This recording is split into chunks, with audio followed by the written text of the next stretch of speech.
So that's the week wrapped. It's time to talk about some books and drink some iced coffee because it's hot out there. It's time for a weekly recap. Iced coffee. It took me a long time to come around to iced coffee, but now that I'm a convert, it's good, man. It's good, isn't it? So, hey everyone, I hope you've had a really good week and that you've been reading some great books. My reading week has been, pretty good. It's so early this month that I've barely got started. Happy 4th of July to those who celebrate. If you are not American or British and you go, hang on a minute, 4th of July, basically I just tell you what happened. 4th of July, a couple of 100 years ago, Americans just randomly decided that they didn't want to pay their taxes anymore.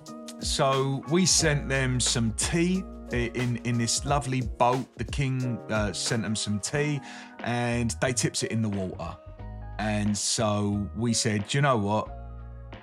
You know how we feel about tea. We're going to do you for that. We're absolutely going to do you for that. And so we went over. We had a bit of a scrap. Basically it was a draw. We just went, you know what? This is boring. And then we just left. So that's, and they celebrate that. But in this video, I'm going to be talking about what I'm currently reading, what I've finished reading, and what I'm looking forward to reading. And then I'll tell you about some of the book battles that we've had over on the Discord and how they played out. I'll also talk about what I've been watching, and I'll update the top 10 watch list of 2025 to see if any of the movies or TV shows that I've watched this week have made the list. But let's start off by talking about what I'm currently reading, and that is World War Z by Max Brooks. Somebody told me that Max Brooks is Mel Brooks' son, and I don't know if they're winding me up. It could be wrong. In all honesty, I could Google it, couldn't I? But I'm too lazy. I will Google it. I will Google it later. Shall I just Google it now? Come on, let's just give the people the answers that they seek. Is Max Brooks? All right, so I've typed in is Max Brooks, and the top Google search is Mel Brooks' son. Yes, Max Brooks is the son of Mel Brooks. That's bizarre, and I like it. I'm about 50% of the way through this book so far, and I'm enjoying it. It had a little bit of a slow start, I've got to say, but as I've sort of progressed a little bit further into the book, I'm finding the rhythm a bit more. I'm starting to enjoy it a little bit more. So yeah, World War Z, it's a really kind of unusual book. It's written in a Q&A style, so I can't say that it is immersive in a traditional sense, but it's strange. It makes it feel almost as though it's authentic history. Which is such a cool approach. It's like you're reading about an actual historical event. You can imagine a bunch of kids studying this book in an alternate universe in school, and they're learning about how their grandparents fought off the zombies in the same way that we learn about World War II or the American Civil War, or like I mentioned earlier, the Revolutionary War when England got bored. Every scene in this book takes place as part of an interview. So in a sense, it does feel as though you're removed from the action and you're not feeling the terror like moment to moment. There are a couple of scenes which are chilling as people recount the events that they've lived through. But I don't think that you should really go into this thinking that it's going to give you the same like shivers and the same sense of fear that a typical horror book would. It's more interesting than it is scary. I originally assumed that this was just going to be a collection of short stories, and it kind of is that, but a lot of the little chapters and a lot of the interviews are more about filling in the gaps so that you're putting together the pieces of the whole picture rather than each individual interview being a short story on its own kind of thing, if that makes sense. But yeah, I am enjoying it so far, and I should be done with this either today or maybe tomorrow. But yeah, I'm I'm liking it. So what did I finish? I read The Past is Red by Catherine M. Valente. This is a novella that I actually listened to on Spotify. Whenever I use Spotify for audiobooks, since there's a 15-hour limit per month, what I like to do is typically go for novellas or short stories, or at least kind of like mid-length books so that I can get the most out of it. There's nothing worse, is there, than when you're listening to an audiobook and it gets to like a really good part and then you get that little, like, you've hit your limit for the month. Oh, man. And then suddenly you've got to wait a whole week before all of the hours reset. So, yeah, novellas, as far as Spotify go, are usually my go-to. Novellas and short stories. I've got to say that the narration for this book was fantastic. Penelope Rawlins is the audiobook narrator, and I hadn't listened to her before, but yeah, she was just so good. Her voice is really bright and expressive, which is absolutely perfect, I think, for this particular character. The story is set in a dystopian future where the polar ice caps have melted, there's no dry land left at all, and now the main character, a young girl named Tetterly, who's been named after the tea bags, she lives in a place called Garbage Town. Garbage Town is this floating city that's made entirely of oceanic trash. What I really like about this main protagonist is that she's not your typical dystopian protagonist. She's not like Katniss Everdeen or Winston out of 1984 or like Ellie out of The Last of Us, where they're all a little bit downcast, aren't they? You know, they're kind of like, understandably, they're sort of like, well, this is the end of the world. Everything is horrible. Everything's falling apart. Tetley is nothing like that. She's upbeat and she's optimistic, and even though pretty much everyone around her is miserable, she thinks that Garbage Town is the best place, and she's so lucky to exist in this time, and she's just living her best life. So I thought that that was like a really refreshing take that gave the story a bit of an unexpected tone going into it.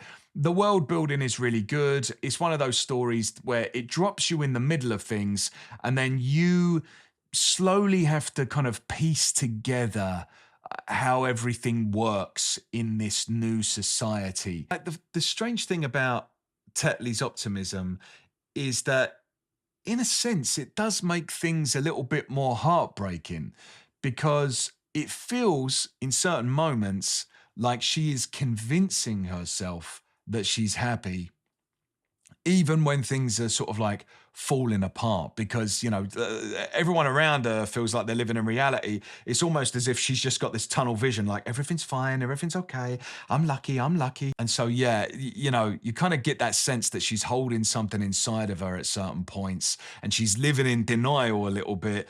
But yeah, I thought she was a great character. My only real criticism is, though, that even though Tetley was great, she is the only character that I found to be memorable in any way. Everyone else she meets kind of fades into the background.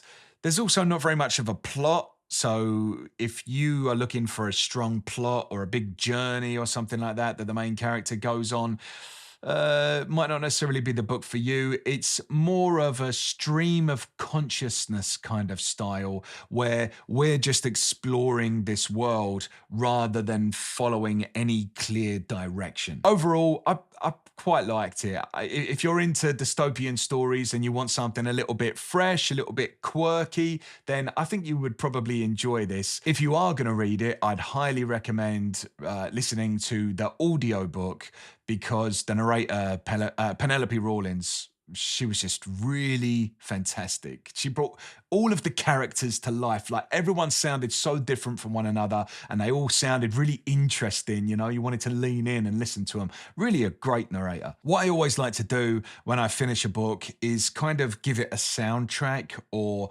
a song equivalent to that song. And so I think a great musical companion to this book would be perfect for the trailer, if they ever made a movie of it, would be Lost at Sea by Daisy the Great. It's got that sort of upbeat rhythm that Tetley has, but also, I mean, she's lost at sea. She's sailing around on a pile of rubbish. So what is next? What is in my future that I'm going to be reading?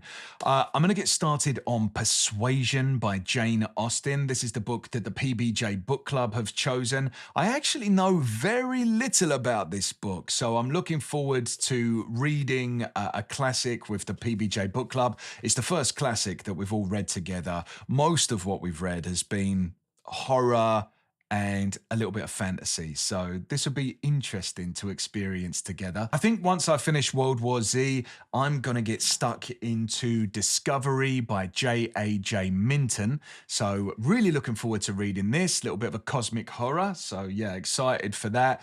And if you'd like to keep up to date with all of my reviews, then you can follow me on Goodreads, which is the same name as this channel, Paperback Journeys. And if you follow me on there, then I'll follow you right back, because it's just nice, isn't it? Just nice to just be friends. All right, so what have I been playing? I don't always play video games, but when I do, I really get stuck into them. So I started playing God of War Ragnarok on the PS5, which actually came free with the PlayStation Plus subscription.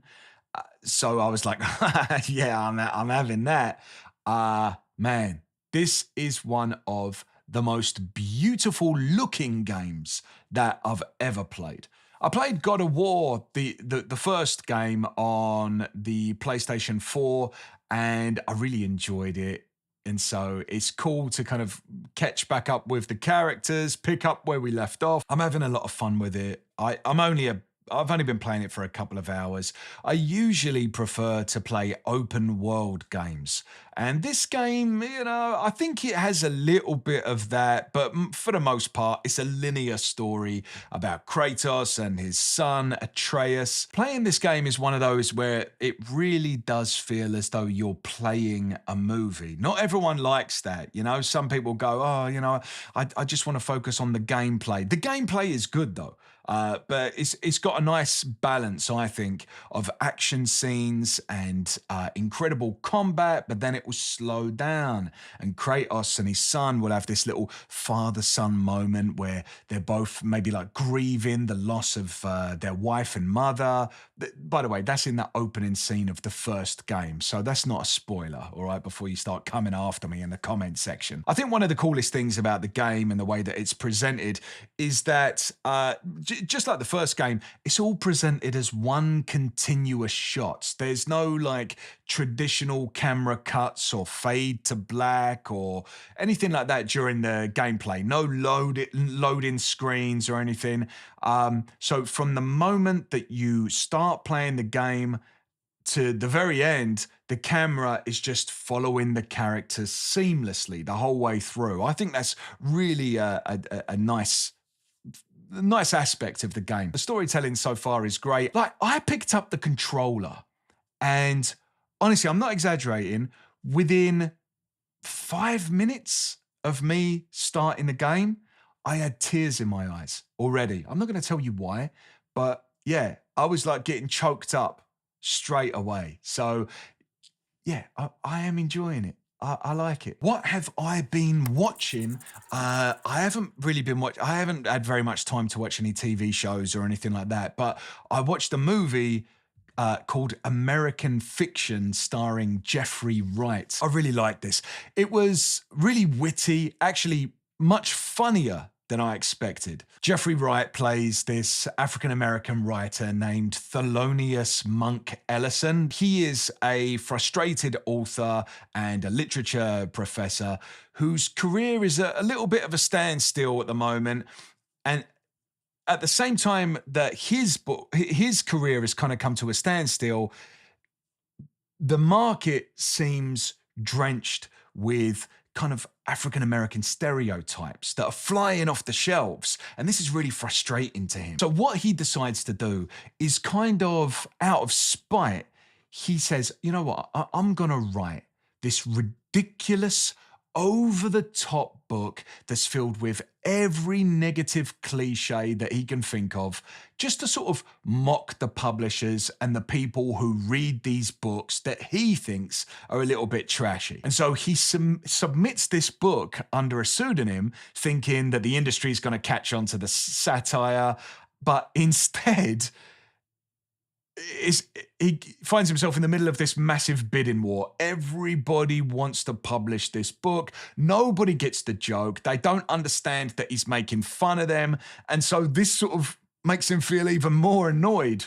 But at the same time, he needs the money. He needs the money because his personal life is unraveling. His mother is battling dementia. His siblings are just going through all their own chaos, and they can't really help out in the ways that he can. And he's trying to hide the fact that he is the author of one of the most popular in-demand books of the moment that he hates. It's a funny satirical movie that is making fun of the publishing world, and also it's making fun of the way that some white audiences consume books about Black trauma as a form of entertainment. It's sort of like making fun of that as well. It's a film about identity and creative isolation, the sort of slipping standards in the media, and above all, not wanting to be seen as a caricature of what other people want you to be. And so I thought it was a really good, clever comedy. I'd like to see more comedies like that. So any more, recommendations that you have that are based on this, I'd love to watch them. Now here's the question: did American Fiction make it on to my top 10 list for 2025? Let's take a look at the list as it currently stands. And as you can see, in number 10, we've got Severance, then A Real Pain, followed by The Last of Us, then Predator, Killer of Killers, Anora, Warfare, White Lotus, Conclave, Sinners, and the best thing I've seen this year was the Netflix show Adolescence. And so did American Fiction make it onto my top 10 list for 2025? It's quite difficult to make it onto the list when we get into June. Very easy in January, but yeah, June gets a little bit harder. And I don't know why I'm talking about June, because it's July. Idiot. I can tell you that yes, American Fiction did just about make it onto the top 10 list. And so here's the updated top 10 list. And now you can see American Fiction is sitting in 9th position. It's, I don't know if it's going to make it for the next, 5-6 months, however long. It's going to be hard to hold on to that top 10 spot when you're sitting in 9th. So what else has been going on this week? Oh, I went to go to see a show. Actually, yeah, I'm fancy. I go to Broadway shows. Wasn't actually on Broadway though. I live in Atlanta, so I went to the Fox Theatre to see the Book of Mormon, and man, this was really funny. It was so over the top. It was very inappropriate, but I was laughing all the way through. There were a couple of the people that were sitting in front of me and my wife, and I don't know, I kind of got the feeling that they didn't know what this was going to be about, or they didn't know exactly what the comedy style was going to be. If you don't know what the show is, it's written by the guys who write South Park, right, the TV show. So you can imagine the sort of comedy that it is. It's kind of like a mixture of clever satire. I've spoken a lot about satire in this video. It's like a mixture of clever satire, but also like mixed in with dick jokes, So, I think they were not enjoying themselves very much. But do you ever have it, right, where you're laughing, but maybe someone else isn't laughing, and that makes it funnier? That's what it was like for me, because I was looking through these people and they just kept looking at each other like, what the hell is this? And I was, oh, mate, yeah, I had a good time. All right, so let's talk about some of the channel updates. So we've had a couple of changes on the Discord. I was finding it a little bit difficult to keep up with the content that I put out on Discord, like the book battles and some of the topics of the day, all this kind of like bookish content that we try and put out, book news every day, stuff like that. And so what I did was asked a handful of people that have been using the Discord and they're really active on the Discord to sort of help out a little bit if they could. And they seemed really happy to do that. And so now I feel like we've got it set up where things are running a little bit smoother, but more importantly, it feels like more like a sort of community project, and it's a bit more lively, because everything is popping. All of these different channels are popping. And so that was really the idea, to get more regular content going, the polls, the daily discussions, all that kind of stuff. And so, I mean, really, when I set up the Discord, all I ever wanted it to feel like is, for people that are coming into it for the first time, it feels like you've arrived at a really fun party where everybody loves books and everyone just wants to talk about books all the time. Talk about films and stuff like that as well, talk about movies and everything, and just like regular life. But mostly we're all just book lovers. That's what we all have in common. And so now we've also, the other day, just reached 500 users on the Discord. So listen, man, that's more than I ever expected. And it just makes me so happy that we've got 500 book lovers that all found each other, all from different parts of the world, and they all found each other in this little corner of the internet. And so if you want to join in the fun, come on over, come and tell us what your favorite book is you've read, come and get some recommendations and all that kind of thing. It's free, do you know what I mean? Just come and hang out. It'll be a good time. And that does bring me to the point that I wanted to make, which is I want to say a special thanks to the Discord team who, as of right now, we may or may not settle on this name. We'll have to see. I think I would like to call them the Order of Discordia. And these are the people just here. They should be all little cute faces down here. One of them is a dog. You'll see. But yeah, they're all down here. So thanks everyone for helping out to make the Discord really welcoming for everyone and really active. Also, we've got the PBJ Book Club selections that have come out on the Discord. And so I've put them together for our read along in August. We've had over 25 people vote so far, so that's really good.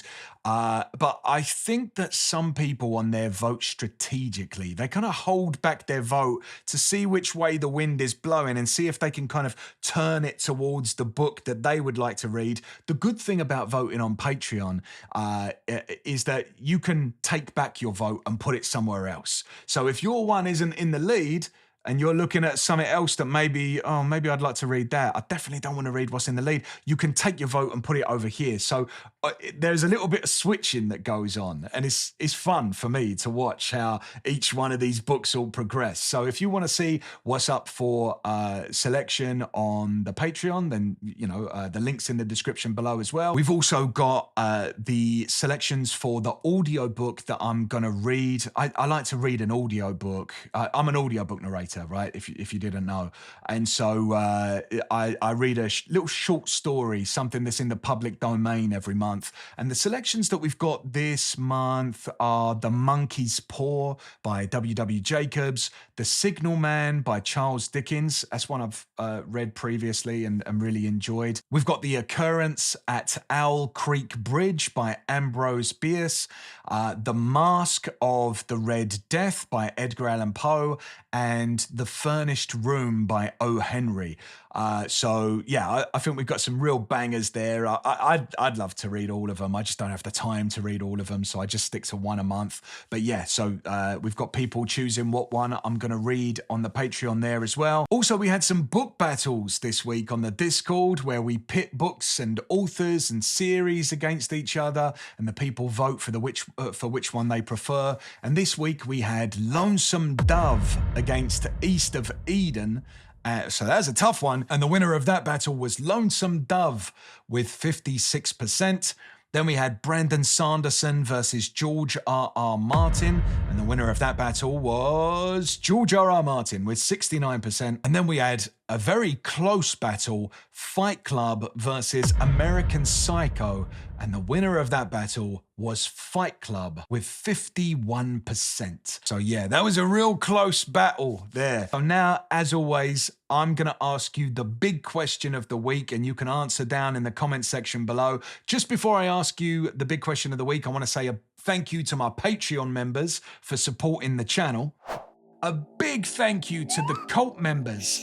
A massive thank you to the named men. And an extra special thank you to the quartet. All of you make this channel possible, and I'm so glad that we get to build this reading community together. Seriously, thanks so much for being a part of it. All right, so here's the big question of the week. If you could force your worst enemy to read a book, what book would you force them to read and why? And I hope you have a lot of fun with this question in the comment section. Thanks so much for watching this video. I really appreciate it. And as always, happy reading. I'll see you again next Sunday.